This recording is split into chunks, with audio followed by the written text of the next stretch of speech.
students, today we are going to do few numericals based on laws of reflection. According to the laws of reflection, angle of incidence is equals to angle of reflection.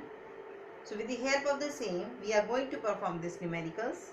In the numerical 9, they have given us this diagram in which they have given us the angle between the ray of incidence and the ray of reflection, that is 30 degree.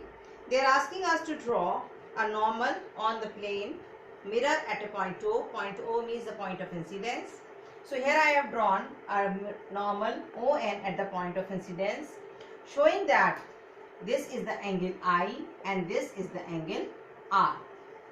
According to the law of reflection, angle I is equals to angle R, and as per question,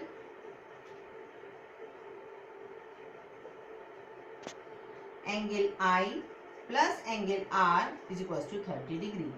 Substituting this value here, I'll get angle I plus angle I is equals to 30 degree. That is 2 angle I is equals to 30 degree. That is angle I is equals to 30 degree upon 2, 15 degree. Which gives us that angle R is also equals to 15 degree. In this way, we have determined the value of the angle of incidence and the angle of reflection.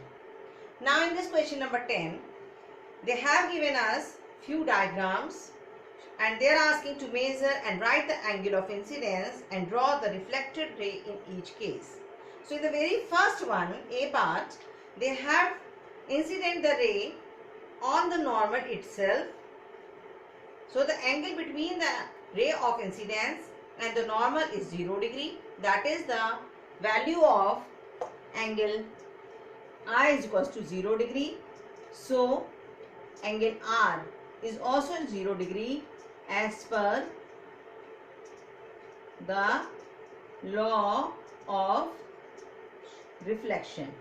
So you know very well, when angle I and angle R are equal to 0 degree, then the ray will retrace its path after reflection. So this will be the path of the reflection along the normal itself. That is, the ray will retrace its path. Here, when I have measured this angle given in the book, it is 20 degree. Means angle I is equals to 20 degree. And we know that angle I is equals to angle R.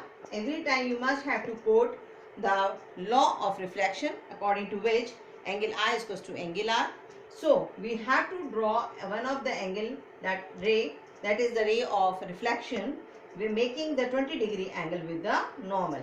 Means we have to take the baseline normal and on which we have to draw the angle 20 degree. Then after, in 11th question,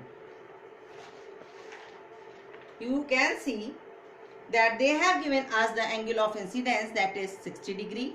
As per the law of reflection, the angle of reflection will also be 60 degree. So taking ON as base, ON is the normal, you have to draw the angle of 60 degree with the help of the protractor and you will get your reflected ray. So better you do it your own. Now in 12th question, they have given the angle between the mirror, surface of the mirror and the ray of incidence, that is 30 degree, with the help of which we have to find the value of angle I, that is the angle of incidence. So here I am drawing the same diagram for you. Question number 12.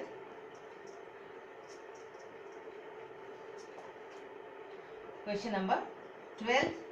They have given us, this is the mirror, and in this way the light ray has been incident, and this is the angle 30 degree.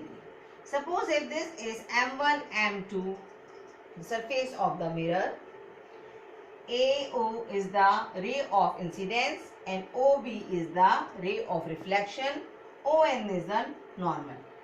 As if ON is the normal, so angle M1ON is equals to 90 degree, which can be rewrite as angle M1OA using simple geometry.